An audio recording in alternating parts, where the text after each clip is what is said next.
আসসালামু আলাইকুম। আজকে রেসিপিতে দেখাচ্ছি লোভনীয় স্বাদের কাঁচামরিচ দিয়ে শোল মাছ ভর্তা করে। তাহলে চলুন পুরো ভিডিওটি দেখে নিই। প্রথমে এখানে শোল মাছ হলুদ লবণ মাখিয়ে এখন তেলে ভেজে নিচ্ছি। এখানে আমি সরিষার তেল দিয়ে ভেজে নিচ্ছি।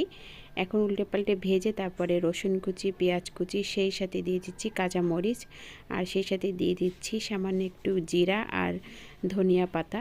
একসঙ্গে আমি ভেজে নিব। এই তো এখানে আমার ভেজে নেওয়া হয়ে গেছে। এখানে মাছের কাঁটাগুলো বেছে নিব, আর সেই সাথে পেঁয়াজ রসুন আর কাঁচামরিচ আমি ব্লেন্ডার করে নিয়েছি। এখন এই যে মাছের কাঁটাগুলো বেছে নিয়ে এখন একসঙ্গে আমি হাত দিয়ে মাখিয়ে নিচ্ছি। এখন আমি সামান্য একটু সরিষার তেল দিয়ে আবার একটু মাখিয়ে নিব। তারপর এক টুকরো লেবুর রস দিয়ে তো মাখিয়ে নিচ্ছি। আর এভাবে বানিয়ে আপনারা গরম গরম ভাতের সাথে একটু ভর্তা নিয়ে খেয়ে দেখবেন, অসাধারণ লাগবে খেতে। আশা করি রেসিপিটি ভালো লেগেছে। ভিডিওটি দেখার জন্য সবাইকে অনেক ধন্যবাদ। আল্লাহ।